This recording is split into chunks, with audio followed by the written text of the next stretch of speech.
श्रीराम समर्थ.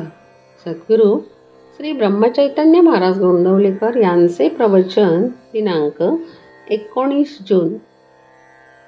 मी कोणीतरी आहे ही वृत्ती घातक.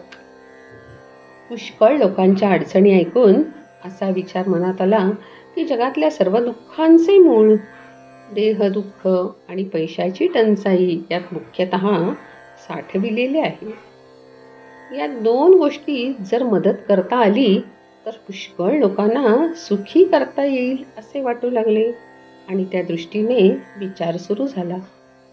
पैशाचा विचार करता असे दिसले की आपण लंगोटी घातलेली, जवळ पैसा नाही आणि त्याचा लोभही नाही. आता दुसऱ्याला पैसा द्यायचा म्हटले तर त्याचा प्रथम आपल्या ठिकाणी लोभ उत्पन्न केला पाहिजे, तरच तो मिळवावा अशी बुद्धी उत्पन्न होईल. नंतर पैसे मिळविणे आणि त्याच्यानंतर तो गरजवंताला देणे. पण हे करणे वाटते तितके सोपे नाही, कारण दुसऱ्याला देण्याकरता पैसा मिळवावा म्हणून जो लोभ प्रथम आपल्या ठिकाणी उत्पन्न केला तोच पैसा सोडताना आपले आड येईल आणि दुसऱ्याला पैसा देण्याची बुद्धी मारील.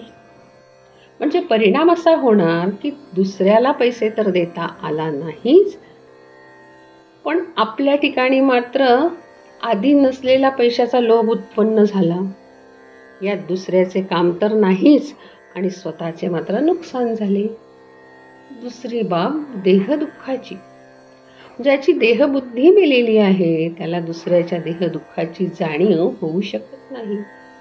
म्हणजे दुसऱ्याचे देहदुःख नाहीसे करावे अशी बुद्धी होण्याकरिता स्वतःच्या ठिकाणी देहबुद्धी जागृत करावी लागेल. समजा इतके केले आणि दुसऱ्याचे देहदुःख निवारले तरी त्याला पुन्हा देहदुःख भोगावे लागणारच नाही असे कसे होईल? आज झालेली पोटदुखी बंद केली तरी कालांतराने त्याला ताप किंवा इतर आजार येणारच नाहीत असे कसे होऊ शकेल? म्हणजे देहदुःख कायमचे टाळता येत नाही आणि पैसाही देता येत नाही. अशाने जगाला सुखी तर करता येत नाहीच, पण आपल्या स्वतःच्या ठिकाणी मात्र नसते दोष उत्पन्न केल्यामुळे स्वतःची अवनती केल्यासारखी होऊन नुकसान मात्र पदरात पडते.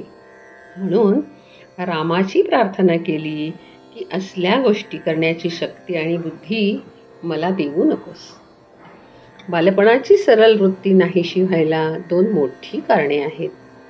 एक पैसा आणि दुसरे विद्या. दोन्हीपासून मी कोणीतरी श्रेष्ठ आहे ही वृत्ती उत्पन्न होते आणि ती घातक असते.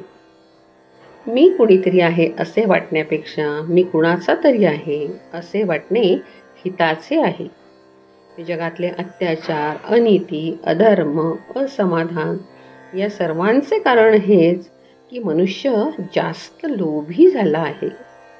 देवाची ज्याच्यावर कृपा आहे त्याला तो पोटापुरता पैसा देतो, पण ज्याची परीक्षा पाहायची त्याला भगवंत जास्त पैसे देतो. आपल्याला हव्या त्या गोष्टी देण्यामध्ये भगवंताची खरी कृपा नसून असेल त्या परिस्थितीमध्ये आपले समाधान टिकणे ही त्याची खरी कृपा होय.